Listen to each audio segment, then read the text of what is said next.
A new poll just released this morning shows nearly double the support for community investment around the stadium than for stadium renovations themselves.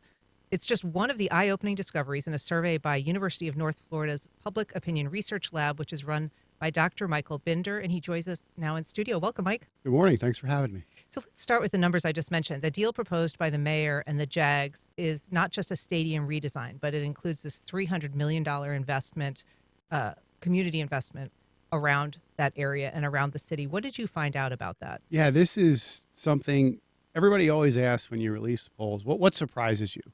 And most of the time, it's nothing. This time, this poll is just chock full of things that are really eye-opening. And about 41% of the community supports the stadium construction portion, right? Given Shad Khan $775 million to redo the bones of the stadium. But 81% support the community benefits agreement, the 150 from the city and the 150 from the Jags over 30 years, that goes to all the projects that aren't actually anything to do with the stadium, whether it's workforce or homelessness or parks or anything of those natures. And then when you put them together, it brings the full package over $900 million.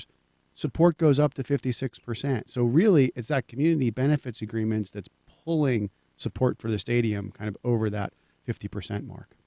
And it almost kind of flips the numbers, right? I mean, the community benefit component makes the project, especially among non-fans of the Jaguars, kind of in reverse. So it goes from 58% opposed to the paying for the stadium to 56% in support if it adds the community benefit component. That's really astonishing. It's crazy, right? Spend $150 million more. Now, Jags throw in 150 of their own, but that ups the support by really a significant margin. And when you kind of look under the hood at the folks that are opposed to the 775, but then after you add in the community benefits portion, almost 20% of the sample moved more supportive of the entire package when you add in the CBA. So would you anticipate that this is going to change the conversation at all? I mean, we've seen from council so far, particularly among people who kind of count themselves as Mayor Donna Deegan's critics, they've said that this community benefit component is no good. It's dead on arrival. It shouldn't be a part of it. Let's just focus on the stadium itself. Do you think that this is going to change the conversation? I mean, there's an irony to this that is the only thing, aside from a new jail, and we could talk about that later, that's really heavily supported as part of this package. Yeah, some of the minor details like the Jags eating cost overruns and things of that nature are positive and supported by the community generally. But this CBA is really the only thing that's keeping this stadium deal above water. We asked another question, if you could choose between the $775 million for construction costs and keeping the Jaguars in Jacksonville or other city priorities, 58% said other city priorities. So even when faced with the threat of leaving for Jacksonville, voters just in and of itself are opposed to that stadium construction cost deal. And it's the CBA that's really saving it. And I can't believe I'm up here saying this, but I mean, that's what the data say. So you tried a different approach with this poll than you do in some polls. Instead of asking, your most important problem question, you tried to ask more open-ended questions. How did you approach that and why? Yeah, so we asked, what do you think should be the top priority for investment of tax dollars? And really, the whole reason for this poll was the releasing of the stadium plan and the idea that if we're not going to get a referendum on this and the city says we're not, and voters want one over 70%, we at least felt that they should have their voices heard in some large-scale random selection process like a poll. But we wanted to see how folks thought their tax dollars should be invested, because this is really what this story is about, right? We're investing, almost $900 million in tax money. And infrastructure was the number one choice, 23%, followed by education at 19%, and then public safety and police at 13%. Downtown investment was down at 4%. The stadium was down at 3%. That's not surprising to me that those aren't people's top priorities. But they are willing, if you attach it to these community benefit agreements to at least go along with the stadium deal. So, in that infrastructure that people priority, infrastructure on roads, does that include a jail? Because that is obviously an enormous cost that is also bearing down on the city. Right. I mean, that's part of the process. It's one of a myriad of things. I think the jail is getting a lot of discussion lately. And while it might not be at the top of people's minds, it's coming there. And we asked people specifically about the jail, how they felt about the $1 billion investment. That's what the council report came out as, the price tag. Now, we didn't associate a funding stream with this and how the tax dollars would cost. But the idea that it is exceptionally supportive, over 70% say, yeah, let's get a new jail. Let's get it out of the heart of downtown, even if it costs $1 billion. You think that number might change? I do think that number might change once you say, okay, well, it's going to require us a millage rate increase, because let's be honest, the funding mechanism for the stadium deal is kind of some funny money, right? There's no tax increases associated with it. You're moving around timelines for the half-cent sales tax, and it's smoke and mirrors in a lot of ways. We're out of funny money when it comes to $1 billion for a jail. Like, you got to pay for that. You need to pay contractors. That's real money. And eventually, somehow, you either got to raise or you got to cut. And whatever that ultimately ends up being, I think some of that support might come down once we find out what that would actually be. The support for the jail, you were surprised because last year there was an estimate that the jail was going to cost somewhere in the neighborhood of $350 million maybe. That was like before this council committee went through all of its machinations. But now it's up to $1 billion just several months later. What did you anticipate that you would see in terms of polling? I fully expected at least to be stagnant, maybe even decrease, right? When you almost triple the cost of something, 73% of registered voters said, yeah, I either strongly or somewhat support the idea of this. And that's crazy, right? Like, I mean, I understand that the value, and this has been kind of a talking point for a while, but sure, $1 billion, here you go. And yeah, these are things that surprise me. Maybe I don't know the Jacksonville voter as much as I think I do. But this is also, you're asking in the context, as you said, of your tax dollars. You're not just saying kind of pie in the sky, ideally, would you like to see a new jail? You're saying, would you spend your tax dollars on this? Yeah, are you going to spend $1 billion of city money on this? And 73% are like, yeah, we need to prioritize this. It's something else. We've got a call from Mark on the west side. Good morning, Mark. Go ahead. The title of this article should have been, the majority of Jacksonville taxpayers don't want money funded for a new stadium, because you're saying about if you have to spend taxpayer money. Well, that's a no-brainer. Of course, you have to spend taxpayer money. That's the end all and be all of this. So, people in your survey said that we don't want the stadium if we have to spend taxpayer money for it. Well, you're going to have to. I mean, this pie in the sky about $150 million for the poor people.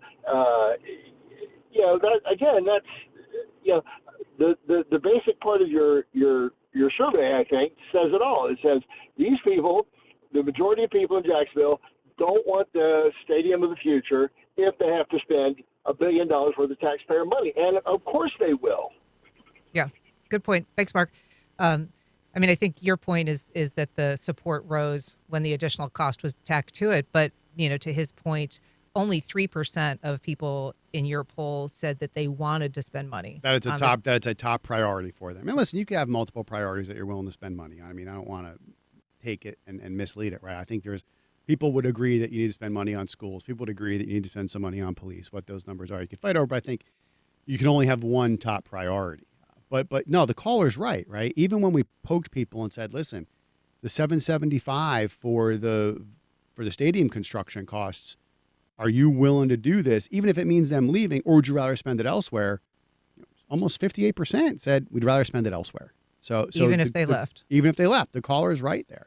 Folks don't want to give a billionaire, hundreds of million dollars in corporate welfare. If you're just joining us, we're talking about community reaction to Jaguar Stadium spending in a new UNF poll. You can join our conversation live on air by calling 904-549-2937. You can also email firstcoastconnect@wjct.org or reach out on social media. Mike, I want to ask you, too, about your polling on just the importance of downtown to people. And you made a really interesting point in your poll release about the number of people who ever come downtown. So talk a little bit about that. I found that even surprising.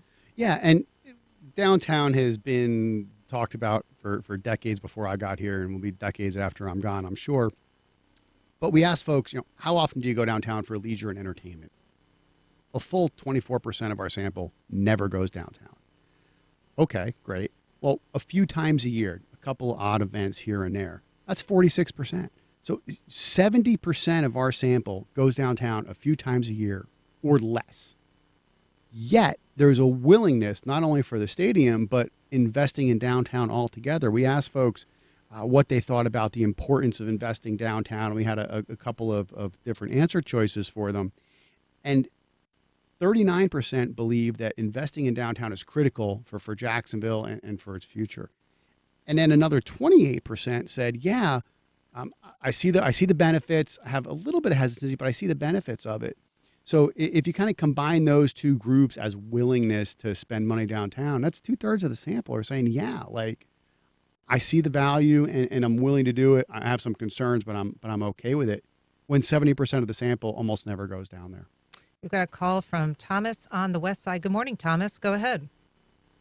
Good morning to y'all. My concern here is that I feel that if they add the jail to the money they're already spending on the stadium, it's just going to cripple economic development in the city, and no progress is going to be made in developing Jacksonville in the foreseeable future while we pay out these large bills.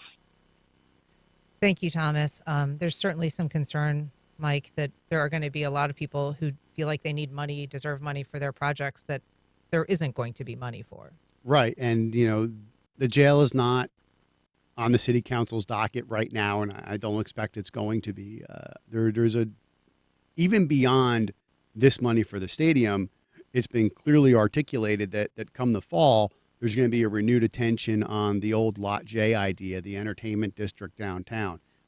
That's going to have some city incentives behind it as well. So we are not done spending money in this neck of the woods, and the jail, I don't imagine, is going to be up until after that at least.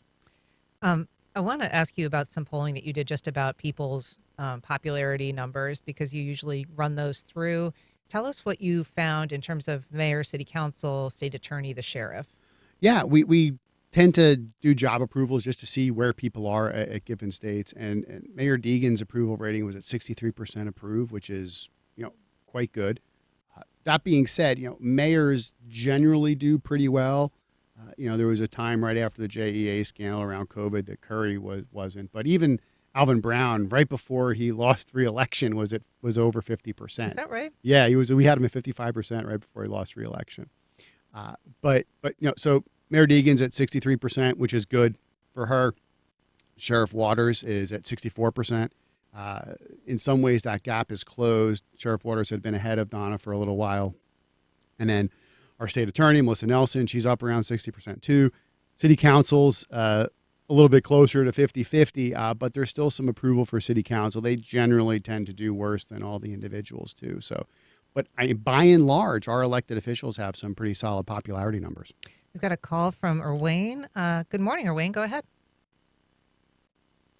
My question is, I guess the statement is, I've been here since 1977. When I came here, we had Sears downtown. We had a number of things downtown, May Cohen's, on and on. Since then, they built the landing. It was poorly maintained. Now it's gone. What is there in comparison to any large city? What do they plan to do to actually bring business and people to the downtown and things that will impact people on a daily basis? Having a stadium, that's limited. Yeah, it's nice to say you got $1 billion stadium, but that's very limited. And you're talking about tremendous amount of money and resources. When you drive from the north side to the west side to the south side, there is so much of an infrastructure need. But let's start with the downtown. Yeah.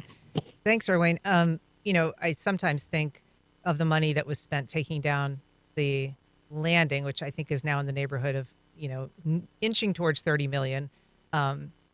But look at all What that grass we have. It's so well, pretty. there is a nice lawn, but you think, what could it have been if that money had just been poured into redeveloping and reviving the landing? It surely would have made a significant difference. Sure. And the one thing to think about is, and this is important if you look around Jacksonville, it's hard for government to always be the driver of innovation for a variety of different reasons. There's an argument to be made that Jacksonville has a bright, growing, burgeoning downtown. It's called the town center. People are living there. There's restaurants, there's bars, there's shopping. Now, traffic might be a little bit of a headache, but there's an argument that that's downtown, at least as far as a mecca for people goes. Sure. I will say, at the last place that I worked, all of the young people moving to Jacksonville were moving into the town center. There you go. I just want to read an email from Mark. He says, I live in the Lake Forest neighborhood where we are overtaxed and underrepresented. Every day to and from work driving in our neighborhood, we get punched in the kidneys because the roads are atrocious. We have limited sidewalks as well. I would rather my tax dollars go to people than businesses. And then the Laura Street Trio, they are hideous. There's a lot of priorities the city has. There's a lot of priorities, and the infrastructure aspect with roads gets so much attention because of the federal highways that kind of bisect the city and cut it in pieces are always under construction. Mm-hmm. That's not really the city's situation, but there's a lot of blame that goes. But some of these local roads, yeah, absolutely. Lack of sidewalks, poor construction, aging infrastructure. These bridges aren't exactly brand new either. We're hoping, there's not a disaster, but these things happen. There's a lot of things to be concerned about here in Jacksonville. Well, I appreciate you coming on talking about this morning, Mike, because it's just a fascinating set of numbers. I think it tells us a lot about where our city's head is at. And we look forward to your next one. I'm sure we'll have you back on not too long from now. Sounds good. Thanks for having me. All right. Dr. Michael Binder here talking about the latest poll from the Public Opinion Research Lab at the University of North Florida.